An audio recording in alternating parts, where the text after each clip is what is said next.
அரசு உயரதிகாரிகளின் பதவி உயர்வு கோப்புகளுக்கு முதலமைச்சரின் ஒப்புதல் பெறுவது கட்டாயம் என தமிழக அரசு அதிரடி உத்தரவு பிறப்பித்துள்ளது.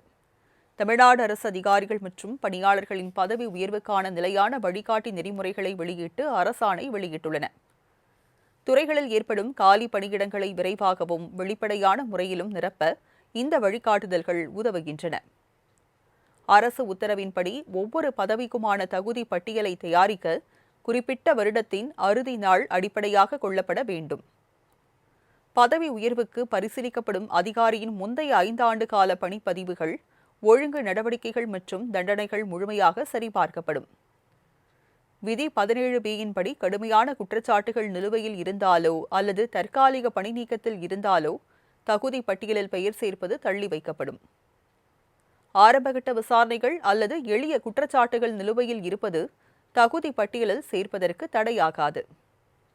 சில தவிர்க்க முடியாத சூழல்களில் பொது விதி 39 கீழ் தற்காலிக பதவி உயர்வுகள் வழங்க வழிவகை செய்யப்பட்டுள்ளது. பதவி உயர்வுக்கான பட்டியலை தயாரிக்கும் போது தகுதி மற்றும் பணிமூப்பு நிலை ஆகியவற்றின் அடிப்படையில் இடஒதுக்கீட்டு விதிகளை பின்பற்றி பட்டியல் உருவாக்கப்படும். தற்காலிகமாகவோ அல்லது நிரந்தரமாகவோ பதவி உயர்வை துறப்பு செய்தவர்கள் மற்றும் பதவி விலகியவர்களின் விவரங்கள் உரிய ஆவணங்களுடன் தனியாக பராமரிக்கப்பட வேண்டும். காலி பணியிடங்கள் ஏற்படுவதற்கு 2 மாதங்களுக்கு முன்பே அதற்கான மதிப்பீடுகளை அரசுக்கு அனுப்ப வேண்டும். இதனால் நிர்வாக தாமதங்கள் முற்றிலும் தவிர்க்கப்படும். தகுதியான அதிகாரிகள் பணி ஓய்வு பெறுவதற்கு முன்பாகவே அவர்களுக்குரிய பதவி உயர்வு ஆணை கிடைப்பதை துறை செயலாளர்கள் உறுதி செய்ய வேண்டும். தகுதி பட்டியல் தயாரிப்பில் உள்ள குளறுபடிகள் களையப்பட்டு ஊழியர்களின் பணித்திறன் அடிப்படையில் துரிதமான பதவி உயர்வுகள் வழங்க வேண்டும். இதுவரை அதிகாரிகளின் பதவி உயர்வு கோப்புகள் சம்பந்தப்பட்ட துறைகள் மற்றும் மனிதவள மேம்பாட்டுத்துறையின் ஒப்புதல் பெற்ற பிறகு அமைச்சரின் கவனத்திற்கு கொண்டு சென்று ஒப்புதல் வழங்கப்பட்டது.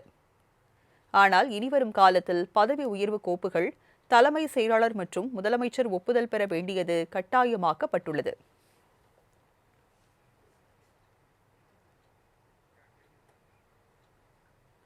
கர்நாடகாவில் காவிரி விவகாரத்தை முன்னிட்டு அறிவிக்கப்பட்டுள்ள முழு அடைப்பை திரும்பப் பெறுமாறு அம்மாநில முதல்வர் டி.கே. சிவக்குமார் வேண்டுகோள் விடுத்துள்ளார்.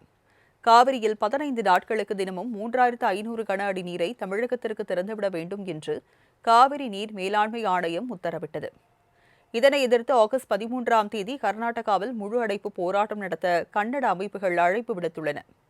இந்நிலையில் கர்நாடகாவில் காவிரி நீர் விவகாரம் தொடர்பாக மாநில அரசு சார்பில் அனைத்துக் கட்சி கூட்டம் நடைபெற்றது. கர்நாடக முதலமைச்சர் டி.கே. சிவக்குமார் தலைமையில் பெங்களூருவில் நடைபெற்ற இந்த கூட்டத்தில் அனைத்து அரசியல் கட்சித் தலைவர்கள் கலந்து கொண்டு கருத்து தெரிவித்தனர். அனைத்துக் கட்சி கூட்டத்திற்கு பிறகு முதலமைச்சர் டி.கே. சிவக்குமார் செய்தியாளர்களை சந்தித்தார்.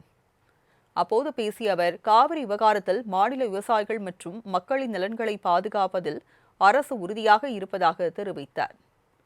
தற்போது குடகு பகுதியில் மழை அதிகரித்துள்ளதால் நிலைமை சீரடைந்துள்ளதாகவும் அனைத்து அரசியல் கட்சிகளும் அரசுக்கு ஆதரவு தெரிவித்துள்ளதாகவும் முதலமைச்சர் தெரிவித்தார். மேலும் பந்த் நடத்துவதால் யாருக்கும் எந்த பயனும் இல்லை என கூறிய டி.கே. சிவக்குமார் போராட்டத்தை திரும்பப் பெறுமாறு எதிர்க்கட்சிகளுக்கு வேண்டுகோள் விடுத்ததாக கூறினார். மேலும் சட்ட வரம்புக்குள் செயல்பட்டு குடிநீர் தேவைக்கு முன்னுரிமை அளிக்கப்படும் என்று டி.கே. சிவக்குமார் கூறினார். முதலமைச்சர் விஜயின் கன்னட பயணம் குறித்தும் டி.கே. சிவக்குமார் விளக்கமளித்தார்.